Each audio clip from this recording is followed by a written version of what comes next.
Welcome back to Let's Talk Racing Man. I'm your host, Harrison Paul, and today we are going to get into the topic of Candace Owens. Candace Owens appeared on The Breakfast Club, and today she's been doing this whole kind of like, I guess reaching out to Black America, which they keep saying Black America, but really it's Black people globally. And she's been on this kind of tour at the moment, trying to, I guess, win over her Black side again. Quite like a mixed race child who hops in and out. But what I wanted to get in today is obviously the points that she spoke about. One of the main points today I'm going to speak about is hip hop culture, and this I want to call it conspiracy theory that record labels are choosing certain types of people. In fact, I'll start there since it's something I'm really passionate about, and it's going to be very easy for me to get that one out. But I'm going to play it first for you guys. I'm going to put up on the screen for you guys to see that first part regarding Black music. Going on with Black media? I'm like, what is this trash that we're trying to sell as good music? This isn't Black culture. I hate that Black people even call it Black culture, because that's like, no, vultures came in and took Black culture, turned it into something else. Like I've said it many times. I grew up listening to Lauryn Hill. Stop trying to tell me this is Black culture. Like, I grew up in my grandfather's house listening to The Temptations. Stop trying to sell to me if this is Black culture. It's not. No, I'm not saying we're a monolith. I'm just saying that Black people create magic when they want to, okay? There's no singer that is better than a Black singer. If you want to go tit for tat, give me the best, white singer versus the best Black singer. Like, we have unbelievable talent, right? So if you're going to tell me that what we are now making mainstream is the filth that I hear today, I'm going to start asking questions about who's condoning this, who's signing these people. But music is an algorithm, right? And what they really do is they see what music is being hit on Shazam or what people are quote unquote liking, and that's what they play more. It's getting artificial. That's it's starting what they to get quote artificial. unquote say. Well, I'm giving an example. You guys talked on stage about Ice Spice. I mean, on the show about Ice Spice, you guys played my clip where I was talking about it. I don't have anything against Ice Spice. I'm sure she's a very nice girl. I really am sure. She's young. That's not a justification. What is she, 20? How old is she, 20? I think she's like 24, 25. It's actually, she's not that young, right? Like Lauryn Hill she was like 18 when she was on Sister Act. But, the point is I don't fault her for making that music, but I am seeing this artificial promotion of Ice Spice. Like, all of a sudden, of all the people, that's who Taylor Swift decided to put on her on the stage and take to, the Super Bowl. I have questions, I just have questions. So basically, for me, the concept of, I think Envy kind of alluded to it, which is good, and Charlamagne also, it is algorithm. Now, I'm a music fanatic, so I guess it's not a little bit not fair that my opinion, I would believe my opinion is more correct than hers, or a little bit more correct than hers. But music is a clear description of the futility of this generation and our thinking. I want to discuss the fact that music, we have become a microwave generation. We created phones, we created laptops, we created iPhones, we created, technology, and the music is definitely a reflection of how futile we're becoming. We left behind wholesome days, or rather, can I say, it was easier to be wholesome back in the day because you had to really build things from scratch. The concept of building even a career from scratch, but a dinner from scratch, scratch was something that was known to us as human beings, which made us people who were very wholesome, who understood the process of something being done, who understood the worth of something. If you wanted to buy a single, you had to go and buy it on vinyl, and you knew you had to save. My mother tells me you had to save up for that vinyl, so when you paid for it, you made yourself love that album once it dropped. We live in a generation where you don't have time, where people are kind of touching this and picking up this, that.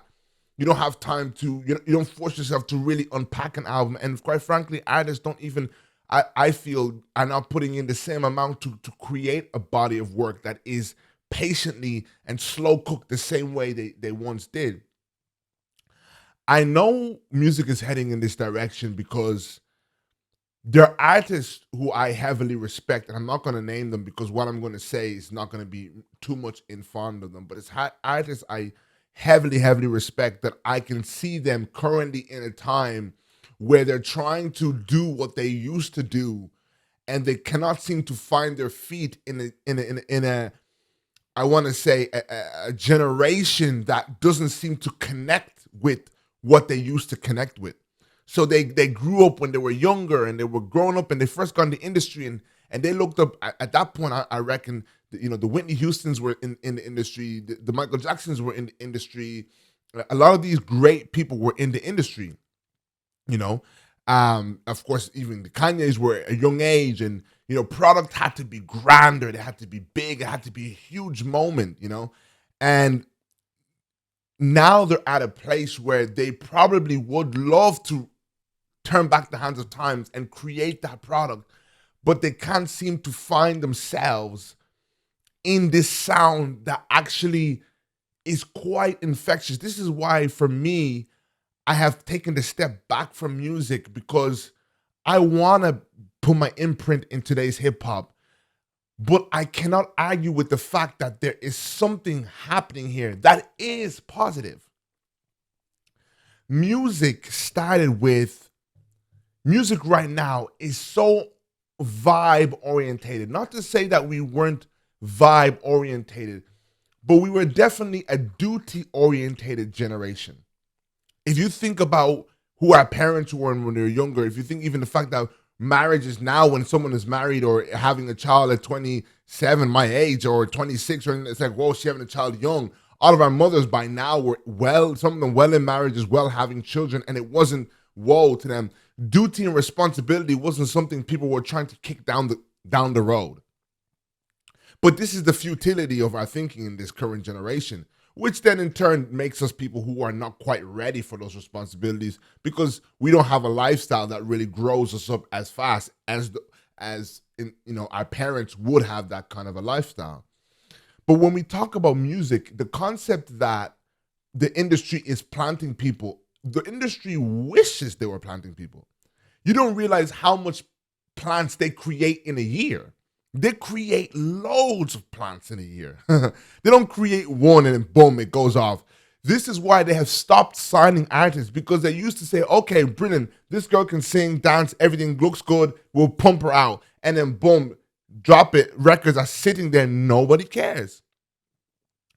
One of the main things about and I was having this conversation quite recently with my lady, and I was describing to her how hip-hop culture has been, how special for me hip-hop culture is. And I'll put the video up on the screen for you guys to see it. But we have the Bobby Shmurda video. And this, for me, and anybody knows, this is like probably one of the most monumental moments of hip-hop. And he turned out to be someone who everyone appreciated because he didn't snitch and what have you. And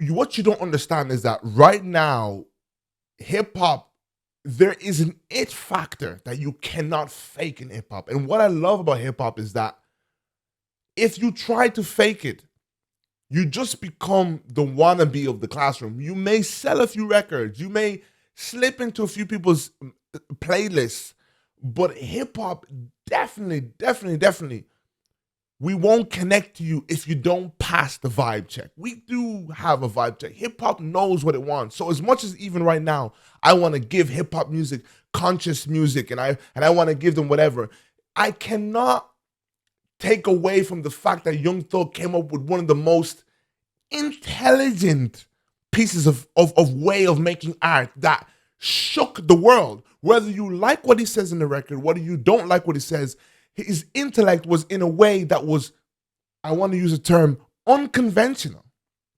That's intellect in order to do that. And when we think about the likes of Bobby Shmurda, think about the likes of this, I can say these moments were moments that created more moments. So let's go to a girl like Ice Spice. I understand that we may feel that there's a lackluster, nature within her music, but I can see how we arrived at an Ice Spice, and I can see how she passed the vibe check. I can totally see that musically, sonically, whatever. I can see that, because in order to get to Ice Spice, you have to talk about Flocka.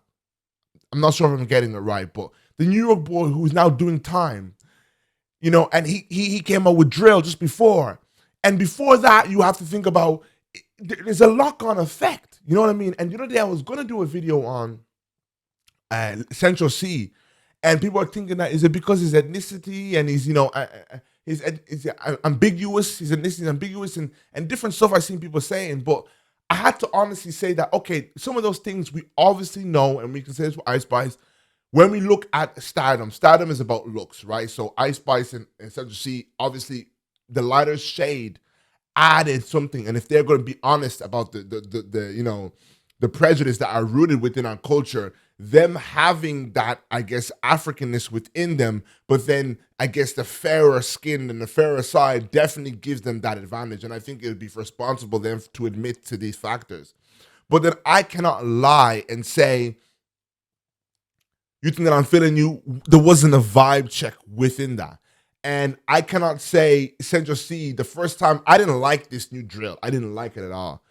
And then I remember I had heard commitment issues somewhere, like it might have been a reel or something. I was like, who is that? Didn't see the face, didn't see whatever. And then it was Central C's, one of his other records that made me, again, this is when I used to listen to worldly music. I don't listen to it anymore. But one of the other records that he did made me go and listen to it. I forget which one it was. Or rather, should I say, made me want to make a drill project. And I have an EP I put up on the screen, a little drill project that I made. I'm very proud of that project as it was my first conscious, I put my conscious, I struggle with that word, in my music. And that's why it's a very proud moment for me, that one. And I was like, you know what, I want to do more of this, but I realized that,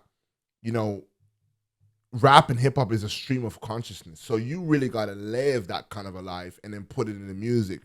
But, we're talking about whether or not, he deserves or not deserve it. One of the things about hip hop, whether it's your looks that had it, whether it's your vibe that had it, whether it's your music that had it, I love hip hop for that reason, that you cannot lie to the people. And if we talk, for example, let's talk about Young Thug. Let's talk about Lifestyle. Right, we all know a massive, major record. We can all remember. Rewind to the moment you first heard Lifestyle. Rewind to the moment you first heard that record. I'm telling you, as a hip hop creator, always trying to understand how to better my craft and whatever. And then you hear this guy like, I'm saying on the track, and you're kind of like, what? Like, And I remember even Future, the first time I heard Future, and I remember listening to him, and this is when the triplet flow, I had really begun to get that triplet flow. So I think the first time I heard Future records, but the first time I really honed in on him was when he did a joint project with Drake. And I remember me and my boys being 19-year-olds, and that was the moment I did fall in love with Future. I was like, and I used to call it like he's missing the beat, like, like almost like now it's normal, but at that time, what hip hop was to me slightly before that was like him falling off of the beat, right? And I remember feeling the geniusness and the creativity within this. Where I'm going with this is the labels are trying to keep up with the streets. And when I mentioned Bobby Shmurda creates a Kodak Black. You can't plan a Bobby Shmurda.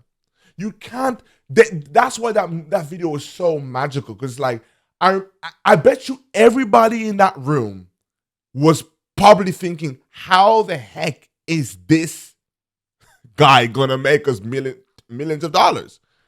And then they looked at the stats and said, check the stats. Oh, right, the streets are ringing this kid. Put pen to paper and do it. You did not predict hot nigga. You cannot predict the moment like that. You cannot predict Cardi B, Bodak Yellow. You can't predict these wonderful moments of hip hop. And I was even talking to my mother about it. Like, there's something really spiritual happening in the ghettos of America. There is something really, when you press people into like like pressure comes when, pressure makes diamonds. When you press these people in these places, that's what I have had for the ghettos. And I know that there's a brokenness that is not an act of pretentiousness. It is real brokenness. And in the brokenness, lemonade is being made. Even with a girl like Sexy Red, I can see Why? But you have to understand hip hop. You have to understand Memphis. You have to understand these cultures. I'm a fanatic. So I understand the cultures. I understand the moment when Drake made Look Alive. You can't, and Look Alive then creates in this day and age, in a way, that Memphis then finding its place. And then from that comes Take Heat, and then comes Take Heat, then comes this, and then comes hip hop is the thing where it's like us who understand the culture understand it. And no way, they wish a man in the office was fabricating it. Now, here's the issue. If you are asking a man in a suit who's in an office to say to himself, let me not push that boy in the ghetto who has a gift but has an issue with drugs. Let me not push him because let me push the Lauryn Hill. You're not going to get that. He's going to put the money down and get the money back, and that's all that matters to him. And if you want to blame them for that, I don't think that you're going to get far with that, right? But my point is, when it comes to hip-hop music and the music industry in general, it's like you cannot force what's happening. The only issue that's happening with the music industry is that this is where our generation is going. This is where the life is going. This is where technology is taking us. So you get kids beforehand, if you want to wonder why, beforehand you did not have access as a kid to, I want to say, the sex symbols, you know what I mean, being 12 years old. Now a 12-year-old follows Kim Kardashian. I'm so sorry. So they see these images, they see these things, and then that's when you get, our industries get mixed up with, unfortunately, where we are, right? And we are becoming, I want to use the term, a futile generation, unfortunately. And you mix that with the brokenness that was already there in the Black community. And another thing I want to say, we used to praise the hip hop artists like Tupac and all the sorts. But my question is, for how long did you think the elders were going to know to sell the drugs and never take them? Did you really think that the elders were going to sell drugs, their kids were going to grow up around drugs, yet they were never going to take drugs? Did you really think that the incarceration of Black men was going to continue to happen and then the brokenness would not fall on the kid? Did you really think that when the dad was incarcerated and the mom felt like life was too heavy on her and then she went to go ahead and try a little crack, that eventually the kids will not start to take the drugs? And that's why I like when I listen to, when I used to listen to people like Lil Uzi and everything like that. And I said this before, I had a friend, you're hearing pain. You're hearing the ghetto child cry out on these records. And I, in many ways, am happy that the Black boy in the ghetto is getting a voice of his pain. And he's not trying to put on a facade that he's, like he's in control of everything and he's selling the drugs, but I'm a hustler. I'm not. There's something that's come with this music, with the young boys, with the Uzis, with the Futures, where there's a new sense of brokenness that's in the music, and honesty and pain. Even when I was a fan of someone like Youngboy, you don't create a Youngboy. Louisiana creates a Youngboy. And then Louisiana creates a Youngboy. And then the Youngboy's elders tell him, get in the studio, man. Get your $20, man. And he's going in there and he's putting his records out. He's putting them on SoundCloud. You don't create that. Pop music, they have all these people like, these industry plans. That's possible. But what you have to understand is that Candace thinks that I do think the music perpetuates what's happening on the streets. Don't get me wrong. I definitely do think they put a battery in your back for a young boy to load up his gun and go out and do someone dirty, because that song, I definitely am believing that, because I think there's a spirit in the music. But I think there's a spirit in the community that is singing out in the music. I don't think it's something that they're doing in a building because they wish they could create a young boy. They wish they could. You don't think they've been trying to create a young boy now? You don't think they're trying to create a young boy now? You don't think they've tried to recreate a Future? You don't think they've tried to recreate a Drake? You don't think they've tried to recreate a Kodak Black? You don't think they tried to? I'm telling you, even when Spot and Gotham did that record, in every record, every moment, there's some records I'm like, what was it about this that people like? I don't get it. Then there's some records where I'm like, yeah, there's that factor in that. I get that. So what I think this generation needs to do is, what we're missing is, because we have so much utility in this generation where it's like now, everything, click a finger. There are people who should be taking a step back, and what the greats would do is take 3 years out. But we don't even live in that society anymore. We live in a capital. Everything's 5 seconds. Everything's this and that. Everything has to be now. Everything has to be come here tomorrow. Everything that's happening in the generation in general. So what would happen now is like, okay, these new beats are popping. You know, these 808s and these new hi-hats and this new Metro Boomin when he brought it. You can't deny Digital Dash and the beat switch, and Digital Dash was not one of the greatest beat switches of hip-hop of all time. We can't deny that. But what happens is that we need this where we step back. Now, you know, fast money is a thing where we step back and we say, I'm going to go away for 5 years because I know the society I live in expects substance from me. We do not longer live in a society like that. So I just wanted to debunk that music side first, to say that I've been hearing it along and blah, blah, blah. The music industry is trying to keep up with the ghettos. They're trying to keep up with the ghettos. I want Black America to get every single bit of credit that they deserve. We created this infectious beat, this infectious triplet flow, this infectious 808, this infectious what we now call trap music. And that is when we became, for the first time, I think it was 2017, rap became pop music officially, the highest selling genre in the world. This was done by ghetto boys making lemonade out of lemons.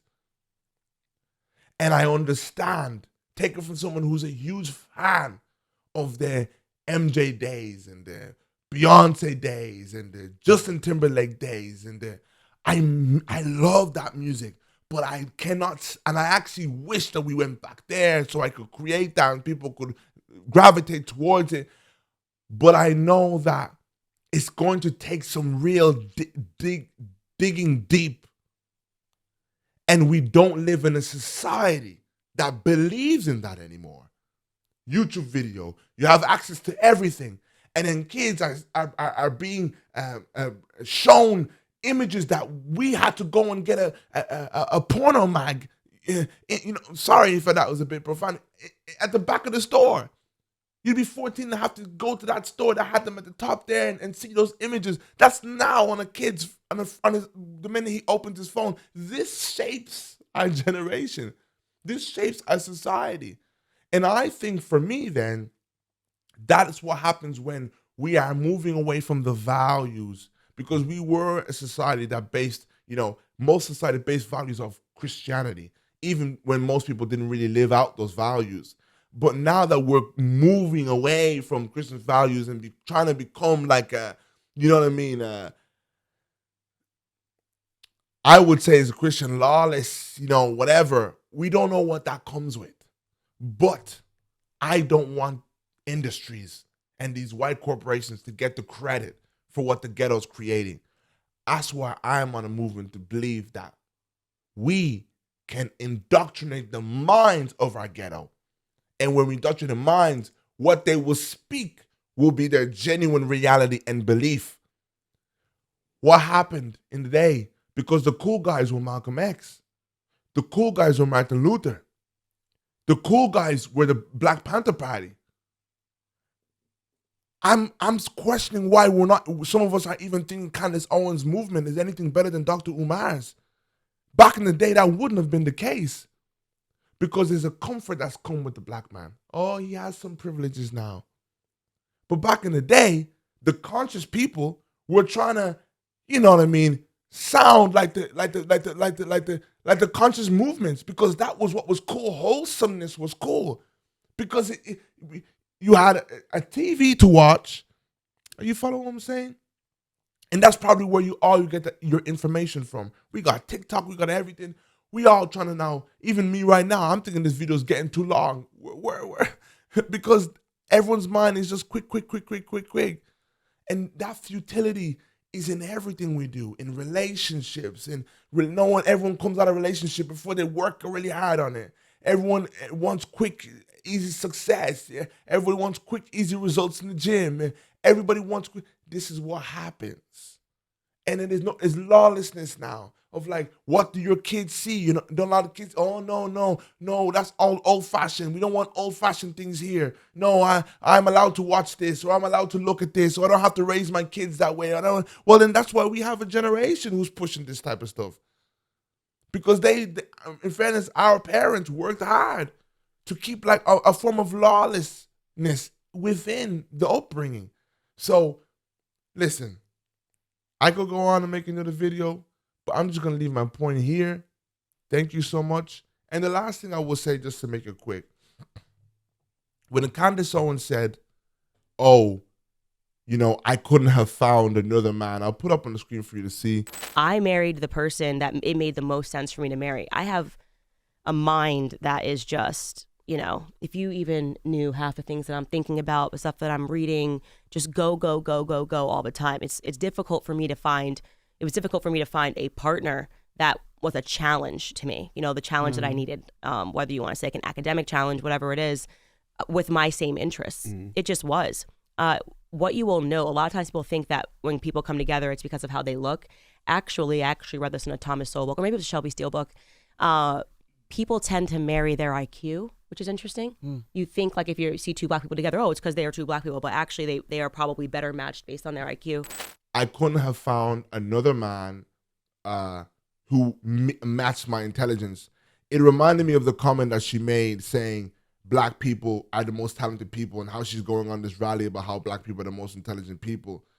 It kind of, like I said, gives us this tiny little badge or this sticker of like, oh yeah, you know, we're talented, we're not intellectual. And I can make a discernment and see where her mind is. And I'm not gonna put anything and say anything, but I felt that comment to say, you know, I picked the white man because that's I needed someone to challenge my brain, right? Weird thing to put together. But then at the same time, she made a comment where she goes, you know, we're the most talented people ever. And she thinks she's giving, to me, that's not a compliment. We've known we've been entertainment. We've known we've been entertainment since we were only allowed to come in through the back door to entertain people and then leave through the back door. We've been knew we was entertaining. That's not the question. The question is, can these people lead a country? The question is, are these people smart enough? The question is, that was what was doubted. We've been entertainment. We have been amazing at serving since we were slaves. It's never been in question, can a black man serve you for entertainment, for cooking, for whatever? It's never been a question. It is his capacity just as much or greater than the white man's? And I can go into that's why the narrative on African being corrupt is so easy for everyone to accept, because that narrative of the black man being just not at par with the white man, and the two nations representing that, I guess, disparity. The two Western civilization and the civilizations and African civilization, you know, representing that disparity. False. It's there because corruption. Thank you so much for watching. Make sure to like, share, and subscribe.